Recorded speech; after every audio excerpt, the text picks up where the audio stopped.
Ahora me acerco. Ahí estamos grabando. A ver. Perdón. Bueno, entonces vamos a empezar con la charla que he titulado ¿Sin polinizadores hay futuro? O sea, con una pregunta que vamos a tratar de responder durante la charla entre los dos, entre ustedes y yo que estoy de este otro lado. Bueno, mi nombre es Ángela Echeverry, soy profesora de Botánica General para Recursos Naturales y les quería contar de que también hemos colaborado con varias otras personas de esta universidad y de otras universidades a lo largo de muchos años para llevar a cabo proyectos de investigación en el tema de polinización. Bueno, estamos en la pantalla, ustedes díganme si están viendo bien, me parece que se achicó la pantalla, ¿no? Ahí. Ahí la vemos perfecta, ahí está perfecto. Bueno, vamos a comenzar desde la flor, donde ocurre la polinización.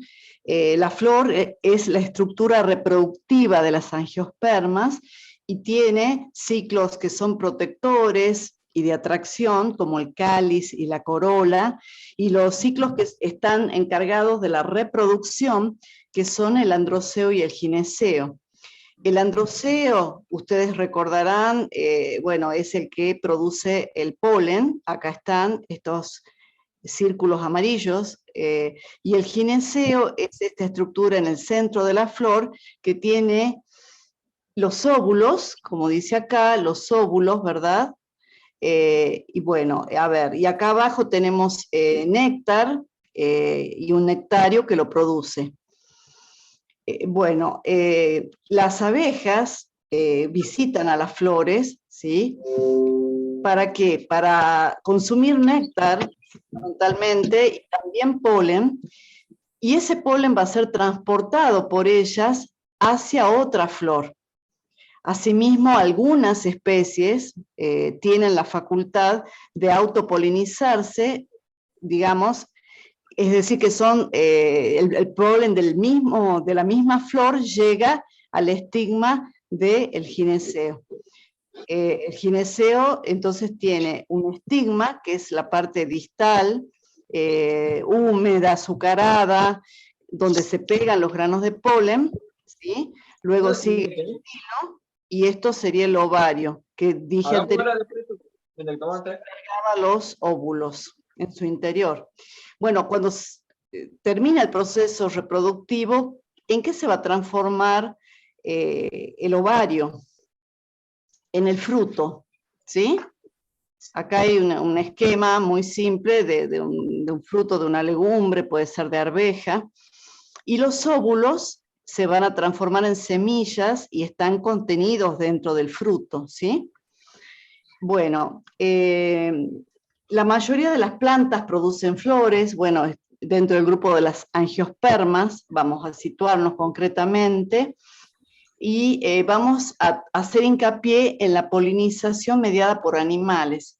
Hay otros tipos de polinización que serían por el agua o el viento, que esos no lo voy a considerar hoy.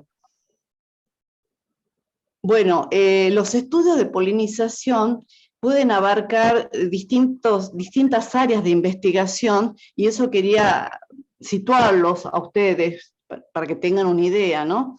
En esos estudios se pueden estudiar los efectos de la degradación de los hábitats y del cambio climático, los efectos de la contaminación, en particular por agroquímicos, que incluyen a los neonicotinoides, que son los que exterminan directamente a las abejas, sobre todo. También el efecto que traen la introducción de especies exóticas, ¿sí? Incluyendo plantas, polinizadores, plagas y enfermedades. O sea, todo eso que podemos llegar a importar pueden causar un efecto negativo en las relaciones entre las plantas y sus polinizadores nativos. Bueno, son algunos de los aspectos a estudiar, Y bueno, eso cuando ya lleguen a quinto año y quieren hacer su tesis, bueno, es un campo de acción y de investigación muy lindo, ¿no? Bueno, la polinización vamos a definir qué es. Es un mutualismo, ¿sí? Ecológicamente hablando, donde ambas partes son beneficiadas. Por un lado, las plantas reciben polen que permite la fecundación y los polinizadores van a recibir recompensas que son el néctar, el polen, aceites o fragancias que colectan de las flores, ¿sí? Entonces, la polinización podemos decir también que es un servicio ecosistémico que mejora y mantiene el bienestar humano. Bueno, se estudian las flores por un lado, ¿y qué se estudia de las flores? Su morfología, ¿no es cierto? Por un lado, la forma, su color, el tamaño, y aspectos funcionales también de las flores, como por ejemplo, si se abren a la mañana o a la noche, cuántas horas duran abiertas, si emiten perfumes, qué tipo de recompensas producen, ¿sí? Algunas van a producir néctar, otras no, algunas van a producir fragancias, otras no. Bueno, y esos aspectos, ¿sí? Tanto de forma como de función de las flores, van a condicionar el éxito reproductivo de la especie, de la planta de la cual estamos hablando, ¿sí?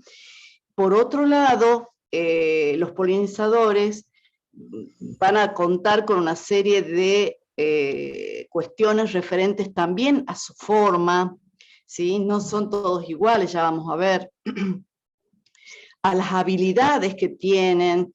No es lo mismo un picaflor que un murciélago que una abeja, ¿sí? En esas 3 fotos que puse allí. Los movimientos que realizan en sus vuelos, ¿no es cierto?, donde van a buscar las recompensas atraídos por las flores, ¿no? Y también tiempo y constancia de visitas. Bueno, todo ese comportamiento de los polinizadores y esas características van a determinar el flujo de genes que se establece en una población, ¿sí? Que me van a dar la estructura, justamente la estructura genética, ¿no? Bueno, eso lo van a ver un poco más adelante en la materia específica, pero bueno, esto tiene mucho que ver con eso, en ese movimiento o flujo de genes en la población. Porque ellos justamente, los polinizadores, son los vectores, son quienes llevan los genes, ¿dónde? Dentro de los granos de polen. O sea, en los granos de polen, que son las gametas masculinas, perdón, que contienen las gametas masculinas, los granitos de polen que los vimos hace rato contienen en su interior las gametas masculinas, las gametas están llevando genes, ¿sí? Entonces, el movimiento, las visitas que ellos van a realizar, el tiempo, su constancia, es lo que va a determinar ese flujo. Bueno, sigo, a ver.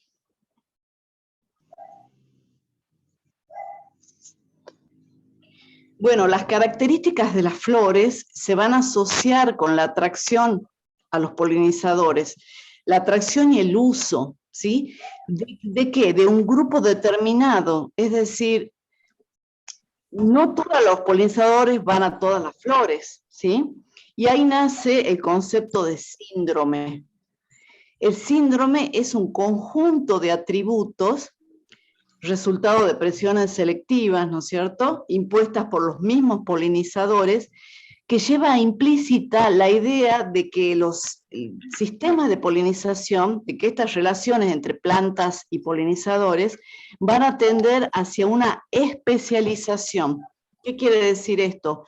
Una flor, un polinizador, es decir, un tipo de flor como esa que vemos ahí, que se llama Aristoloquia, con características muy características, o sea, raras, digamos, ¿no? Porque tiene, miren, un aspecto como de, esto es la corola, esto de color rojo es la corola, si la ven en vivo van a ver que tiene un olor, un perfume, parecido a la carne en descomposición. Horrible para nosotros, pero atractivo para ¿quiénes? Para moscas, ¿sí? Que son sus polinizadores. Después tienen unas estrías, bueno, una serie de cuestiones muy interesantes. Acá está el tubo floral, las moscas entran a través de este orificio que ven acá, de ese canal, van hasta el fondo porque hay una trampa de luz, es decir, unas células translúcidas al final de ese tubo floral que aparentemente indican una salida, pero no es así, digamos. Hay pelos que, digamos, que están así duritos, permiten la entrada, pero cuando quieren salir hacia afuera, hacia la salida real, no pueden, porque los pelos están muy turgentes y apuntan hacia abajo. Entonces, están obligadas a estar allí adentro y trasladando el polen y haciendo el proceso de polinización. Cuando ya sucede esto, los pelos esos pierden turgencia y como que se ponen laxos y dejan salir a estas moscas, a estos polinizadores. Entonces, eso es una relación especialista, digamos. Hay especialización. Una flor, un polinizador, y nadie más. Solo esa mosca entra allí y poliniza. No entra ni un picaflor, no entra un murciélago, no entra una abeja, no entran otras especies de polinizadores. ¿Se entiende eso? Bueno, entonces a eso va el concepto de síndrome, que digamos estos estudiosos fueron los primeros que definieron este conjunto de atributos, ¿no? Y definieron, bueno, la polinización, por ejemplo, voy a ir a otra diapositiva un segundo. Estos son los tipos que se definieron a través de ese concepto de síndrome, de ese conjunto de atributos que estaban estrechamente relacionados con un tipo de polinizador. Por ejemplo, una flor como esta de acá, ¿sí? Que parece ser una petunia, con un tubo largo, con néctar copioso, diluido, con colores rojos o rosados, ¿sí? Colores que ven muy bien las aves, etcétera, una serie de atributos de esa flor, ¿sí? Hacían suponer que el polinizador podía ser un ave, ¿sí? Que como de hecho acá está sucediendo, un picaflor está visitando esta flor y está polinizándola. Entonces, bueno, no sé, a mí no me hablaron, ¿no?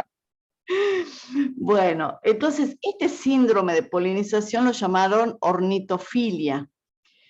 Otro síndrome, por ejemplo, flores polinizadas por mariposas diurnas, psicofilia, por mariposas nocturnas, esfingofilia, por abejas, melitofilia, por moscas, que acabamos de ver ese ejemplo de la aristoloquia, dipterofilia, murciélagos, quiropterofilia y coleópteros, cantarofilia. Entonces, todos estos tipos de, digamos, de polinización constituyen... Ay, bueno, que desconecten por favor el micrófono, si son tan amables. Bueno, vuelvo atrás un segundito, ya he definido entonces los síndromes, cuáles son, ¿sí? Ejemplos, las orquídeas también tienen, o las iridáceas, están polinizadas por una sola especie de animal, ese es un caso, digamos, de especialización. Y estas, por ejemplo, las mariposas nocturnas, acá están, que yo recién les dije, también visitan a flores que tienen unos tubos larguísimos, unos tubos florales muy largos que coincide con el largo de su aparato bucal. Miren qué interesante esto. En la cátedra hemos estudiado una especie de antesis nocturna que es visitada por este tipo de mariposas en la noche, justamente se abren en la noche, y hemos medido el tubo floral que coincide con el largo de la espiritrompa. Con esa espiritrompa, las mariposas, bueno, la introducen a lo largo de ese tubo, succionan el néctar que está acá en el fondo, ¿sí? Y en ese proceso, acá pueden ver los estambres que tienen el polen, transfieren, digamos, ese polen a otras flores. Acá, digamos, la mariposa ya está saliendo o entrando, no sabemos bien, puede ser cualquiera de las dos, pero bueno, cuando el animal entra, la parte, digamos, frontal de la cabeza entra en contacto con los estambres, como ven allí. Bueno, muchos estudios han probado el valor predictivo del concepto de síndrome. Es decir, yo he ido al campo, he visto estas flores que se abrían de noche, color blanco, perfumes suaves, néctar en el fondo del tubo, etcétera. Y bueno, uno estudiando, digamos, los tipos, como recién les conté, dije, bueno, todas estas características morfológicas me lleva a pensar que quizás el polinizador sea una mariposa nocturna, ¿sí? Entonces, hacer guardia, ir a visitar las flores de noche, esperar, y bueno, hacer ese tipo de estudio nos llevó a comprobar efectivamente que el valor predictivo del síndrome se daba en esta especie y que había un solo polinizador que era este fíngido, ¿no? Bueno, y así podemos tomar, por ejemplo, el tema de la ornitofilia, el tema de la polinización por murciélagos, etcétera, y bueno, y eso ya es una hipótesis para una tesis, ¿no? Bueno. En general, digamos, las interacciones entre las plantas y sus polinizadores pueden ser, como les dije recién, especialistas, ¿no? Una flor, un polinizador, o generalistas, ¿no es cierto? Una flor, muchos polinizadores. ¿Qué es lo más frecuente? Esto último, la generalización. La especialización es más rara, ¿sí? El ejemplo de la mariposa nocturna, que es un caso de especialización, por ejemplo, o de la aristoloquia, bueno, son casos raros. Bueno, para estudiar esto se hacen análisis de las redes de polinización, se ven qué visitantes van a las flores, etcétera, ¿no? Entonces, ¿cuál sería la clave de esos estudios? Poder distinguir entre visitantes florales y efectivos polinizadores. Es decir, no todo animal que visita una flor va a ser un efectivo polinizador, no va a transportar efectivamente polen. A veces sí o a veces no. Entonces, ¿cómo se hace eso? Se captura los visitantes que van a una especie y se hacen estudios de microscopio para ver si realmente en el cuerpo del animal hay polen de esa especie, ¿sí? Si no lo hay, bueno, pasa a ser un ladrón de néctar o un ladrón de polen y no tiene ningún rol en la polinización, ¿no? Bueno, y también, por otro lado, la eficiencia del cual ya hablé. Bueno, y aquí en la foto esta de la derecha también hay un efíngido con la espiritrompa o el aparato bucal que está, digamos, lo está desplegando. Como son tan largos esos aparatos bucales, bueno, en la posición de reposo, las mariposas, digamos, está como espiralado, ¿no? Después esa espiral se despliega y se pone recto. Bueno, esto ya se los conté. Y ahora vamos ya apuntando a ver si realmente podemos llegar a responder a la pregunta del inicio. Muchos estudios, y cada vez son más, donde se demuestran que la mayoría de las plantas depende parcialmente de los polinizadores. Digamos que esta dependencia se ve atenuada en cierta medida por la existencia de autopolinización, que es la facultad que tienen algunas especies de, como vieron en la foto, en la diapositiva 1, de autopolinizarse, es decir, de que el polen de esa misma flor, ¿sí?, contacta el estigma de ella misma y se puede autopolinizar y se produce la autofecundación, ¿sí? Si bien es de alguna forma un método de reaseguro reproductivo, desde el punto de vista de la genética, digamos lo que es mejor, hasta ahí lo digo porque ustedes no saben todavía mucho, lo mejor sería que exista digamos, la fecundación entre una flor de una planta y la flor de otra planta, ¿sí? No de la misma flor, ¿sí? Porque ahí cuando ocurre esto último aparecen los genes deleterios o letales, ¿sí? Es siempre mejor la polinización cruzada, ¿sí? Mejor desde el punto de vista genético, ¿sí? En el caso, digamos, de lo que hemos estudiado nosotros, las papilonoides, que son estas flores amarillas que están acá abajo, este es uno de los ejemplos, presenta durante la vida de la flor una primera etapa donde recibe a los polinizadores, ¿sí?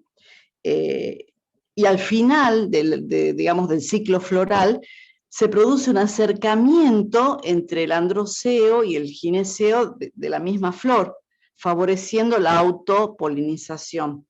Es decir, que en etapas de escasez de polinizadores o ausencia, hay veces que sucede eso, ausencia total de polinizadores, en algunas temporadas, la flor o la especie tiene la capacidad, digamos, de dar fruto y semilla a partir de su propio polen, ¿sí?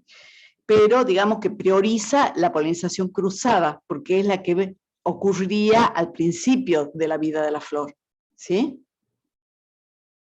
Es un sistema mixto el que presentan, un sistema reproductivo mixto que presentan estas especies. Bueno, volviendo a lo que es el éxito reproductivo, ¿no? Cuando hablamos de que la polinización va a ser exitosa, cuando los granos de polen, que los vemos aquí, estas esferitas amarillas, se adhieren al estigma. En este caso el estigma tiene 5 ramas, 5 divisiones, acá está el estilo, ¿sí? Del gineceo, y acá está cortada la foto, proseguiría el ovario donde estaban los óvulos, ¿sí? Entonces, va a haber un éxito cuando los granos de polen germinan, emiten los tubos que transportan las gametas masculinas y alcanzan los óvulos, ¿sí?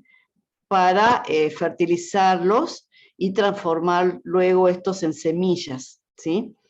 Bueno, ese es el concepto que vimos al principio, ¿no? Que los óvulos se transformaban en semillas y el ovario en fruto al final del proceso. Acá vemos un fruto, ¿sí? Que es una legumbre, también de las leguminosas estas de acá de Salta, y ahí están las semillas, ¿ven? Muy numerosas. Bueno, acá volvemos a lo que dijimos antes. Si los polinizadores son escasos o poco eficientes, ¿sí? La polinización puede fallar, ¿sí? Sea por la cantidad o la calidad del polen, y entonces resultan deficientes. Como consecuencia, el número de las semillas y frutos puede reducirse. ¿Ven? Acá ven los frutos de otra leguminosa. Hay semillas bien formadas, grandes, completas, pero por otro lado van a haber óvulos abortados, que son estos chiquititos que se ven apenas acá, o semillas no desarrolladas, ¿no? Como estas. Entonces vamos a ver que el éxito reproductivo no siempre es de un 100%, ¿no? Y eso va a depender de todos esos factores que vimos antes. Bueno, les cuento algo rápido. Hemos estudiado en el río Vaqueros 18 especies que pertenecen a esa familia que les nombré anteriormente, las papilonoideas, dentro de las leguminosas, y presentaron un sistema mixto, ¿sí? Como les conté. Bueno, acá se pueden ver un arroyo, uno de los afluentes del río Vaqueros, y cómo las crecientes estivales, ¿sí? Se llevan las poblaciones. Miren, acá se puede ver, ¿no? Y la población vuelve a comenzar a partir de las semillas que quedan aquí en el banco de semillas en el lecho del río, ¿sí? Bueno, y acá hay otro ambiente que es más selvático, esto es en la caldera, donde también crecen otras de estas especies que hemos estudiado. Bueno, y aquí pueden ver una lámina con la mayoría de las especies que estudiamos. Bueno, después hemos hecho estos gráficos para demostrar cómo es la proporción de visitas por grupo de insectos. Es decir, en el caso de estas papilonoides, solo fueron visitadas por abejas, ya sean nativas, solitarias, nativas sociales, que son los abejorros, que están de rojo, ¿sí? A ver, perdón, de negro, sí, de negro están las abejas nativas solitarias, ¿ven? Que son las que predominan. En rojo están los abejorros, y en el color amarillo están otro tipo de visitantes, como avispas, lepidópteros, coleópteros y dípteros. Acá están las especies, ¿sí? Y estas son las proporciones de visitantes. Luego se volcaron esos datos en un diagrama de torta, en un gráfico de torta, donde se puede ver aquí la predominancia de esta abeja nativa solitaria, que es Megachile, y en segundo término los abejorros negros, los bombus, ¿sí? Y luego en menores porcentajes los restantes. Les muestro esto un poco para que se den cuenta cómo es un trabajo de investigación, ¿no? Qué cosas se preguntan, cómo se muestran los resultados, ¿sí? Como para que ya se vayan preparando para poder ingresar en esta parte, ¿sí? de la investigación, unirse a proyectos, etcétera, ¿no? Bueno, les había hablado de las redes. Bueno, así se muestran las relaciones, ¿no? Relaciones planta-polinizador. Acá a la izquierda están las especies de plantas y arriba estarían las especies de polinizadores. Y la cruz marca que hay una relación entre este polinizador y esta especie de planta. Bueno, y volviendo a lo que es la pregunta inicial, ¿habrá futuro si desaparecen los polinizadores? Miren, también hablamos aquí de cultivos. Hasta ahora hemos hablado de plantas nativas. Vamos a especies, por ejemplo, que comemos a diario, no sé, tomates, manzanas, duraznos, etcétera. La mayoría de los cultivos, se ha visto, que ve incrementada su producción cuando las flores son visitadas por polinizadores. Eso tiene relación con la idea anterior, que la mayoría de las plantas dependen parcial o totalmente de polinizadores. Acá como ejemplo frutales y hortalizas. Pero por ejemplo los cereales como el trigo y otras plantas como el nogal no dependen de ellos. ¿Por qué? Porque es el viento el agente polinizador, ¿sí? Esa forma de polinización se llama anemofilia. Se las doy ahí como un ejemplo. ¿Y qué cultivos serían aquellos que dependen casi totalmente de los polinizadores y en cuya ausencia no habría frutos? Bueno, esos casos serían el zapallo, el zapallito, el palto, el cacao, la vainilla y muchos más. Dada su importancia, la polinización se maneja activamente, es decir, el productor pone colmenas en los campos de cultivo de la abeja europea, que es la abeja de miel, la Apis mellifera, ¿sí? Y en algunos casos de cultivos de frutas muy especiales, hace la polinización manual, ¿no? Bueno.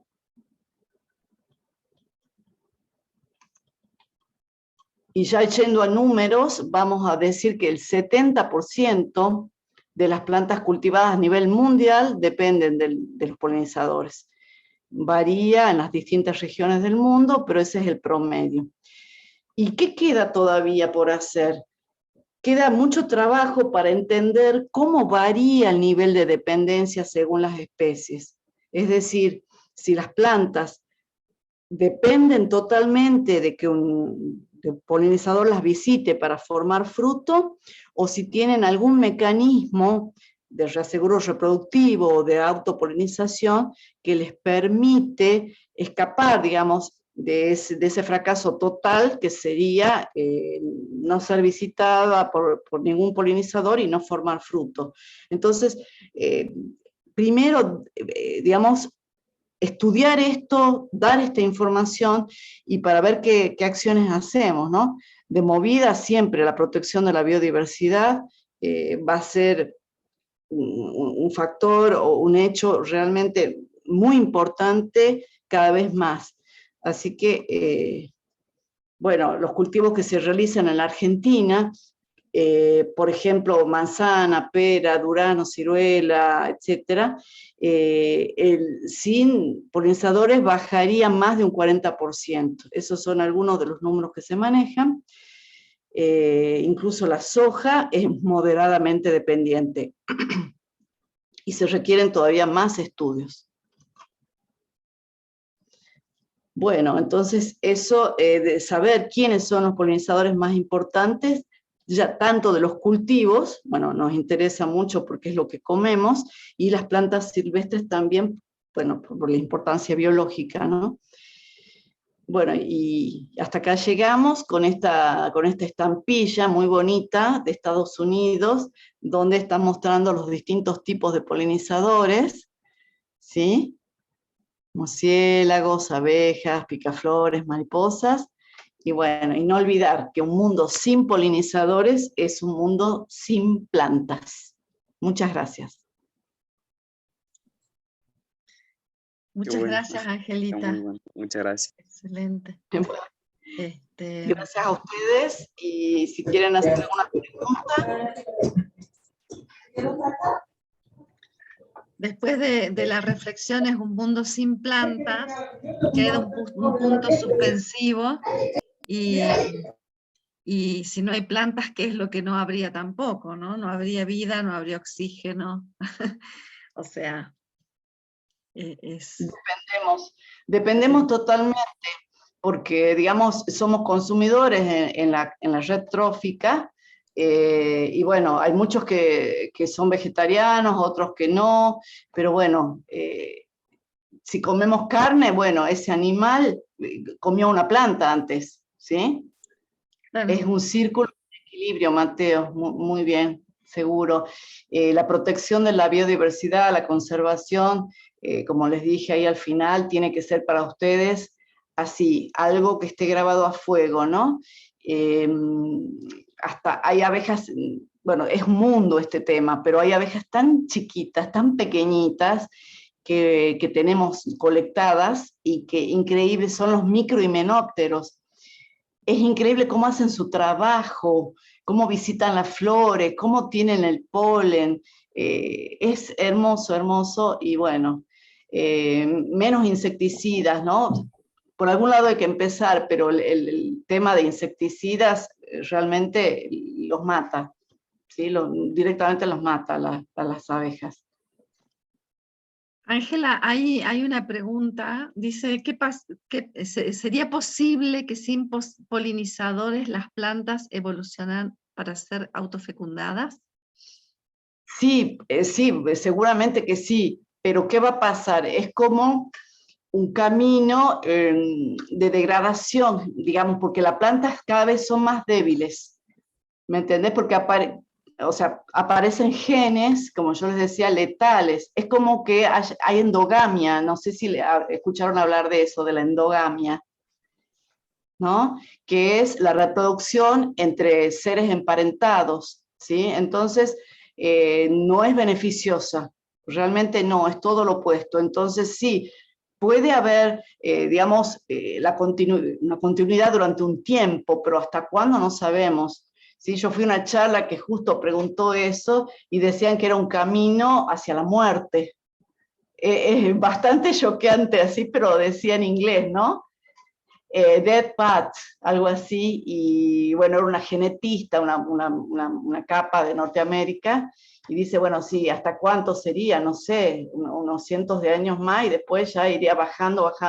Yo lo he visto eso en vaqueros, menos polinizadores porque hay plantas de áridos, porque hay, digamos, un efecto antrópico, barrios, casas, gente. Bueno, entonces la población de polinizadores ha ido disminuyendo. Y eso de la mano de las plantas que también han ido disminuyendo. La profe Mariana también vivía cerca de casa y veíamos ahí los arroyos llenos de flores amarillas en los veranos y ahora no hay nada. Es muy triste, pero todo lo que es el ejido urbano de Vaqueros se ha transformado radicalmente. Esto ha ocurrido en 30 años, en estos últimos 30 Totalmente. años. No, yo solía llevar a ustedes, a los estudiantes, al río Vaqueros a juntar flores, hojas, y ya no se puede, porque no hay material. Ujú, tal cual. Es terrible. Los árboles, digamos, que tienen muchos eventos reproductivos, más de 100 años, por ejemplo, si hablamos, no sé, de una tipa, ellos sí se salvan, ¿no? Tienen ciclos de vida muy largos, y todavía los vemos, pero no sabemos. Las herbáceas son las que han sufrido más que nada, ¿no? Las herbáceas, las arbustivas. Así que, bueno, chicos, yo cualquier cosa estoy en contacto con ustedes. No va a ser la última vez que nos veamos, porque cuando sea la salida para hoja los voy a acompañar también. Ha sido un placer, y bueno, cualquier cosa están en contacto a través de la profe Mariana, ¿sí? Profe, ¿Sí? le quería preguntar a la profe Ángela, ¿la polinización manual es directamente hecha por el hombre, digamos? No sé Claro, si... sí. Hay casos de frutos que son carísimos, de frutas finas que le llaman los agrónomos y todo eso, que, bueno, en casos extremos se hace la polinización manual con un pincel, muy temprano en la mañana, colectás de flores de una planta y lo llevas a otra, tiene que estar receptivo ese estigma, es decir, mojado, húmedo, así pegajoso, y bueno, se deja ahí el polen, ¿no? También se importan polinizadores, eso lo hace mucho Chile, en el sur, donde hay plantaciones de cereza, guinda, todas esas frutas finas que les decía, y está produciendo estragos. Es un bombus, es un abejorro amarillo que viene de Bélgica, vienen en cajas, así yo las he visto en avión, las traen, y son tan agresivos, la verdad que consumen todo y no dejan nada de nada, para, ningún recurso para los nativos, y se empiezan a desplazar o a morir, y las poblaciones decaen. Entonces, eso hablábamos de la introducción de especies exóticas, ¿no? Claro, que al final se busca un objetivo sin mirar la integralidad de las consecuencias, que eso es algo que la formación de ustedes y de los agrónomos y de todos los colegas es re importante, empezar a pensar integralmente los sistemas, teniendo en cuenta las cadenas tróficas, las relaciones en las comunidades y en los ecosistemas, porque está visto que cuando aparece una especie exótica que se sale de cultivo, se producen en general descalabros. Es muy raro que haya una especie exótica que no produzca algún tipo de descalabro en las cadenas tróficas, por competencia, etc. Y Acá dice, respondo a la pregunta sí, anterior, sí hay polinizadores nativos que no hay en otras partes del mundo, sí, sí hay, sí hay. Son del noroeste argentino, no es propio de Salta, ¿no? Digamos de la ecorregión, Salta, Jujuy, Tucumán, sí, los bombus, los silócopas, bueno, que son especies de abejorros negros y otras variantes, que cuando yo los he determinado en Buenos Aires me los han pedido, no me han cobrado nada para decir qué especies eran, han aplicado las claves taxonómicas y todo, me han dicho, no queremos plata, queremos que nos dejes los individuos, los especímenes, ¿viste? Porque no hay en el sur, por ejemplo, de la Argentina, de esas especies. O sea que sí, tenemos todo un conjunto de animales nativos a cuidar, ¿sí? Y de polinizadores, sobre todo himenópteros, que es lo que más hemos estudiado nosotros acá en la cátedra. Himenópteros son las abejas y abejorros.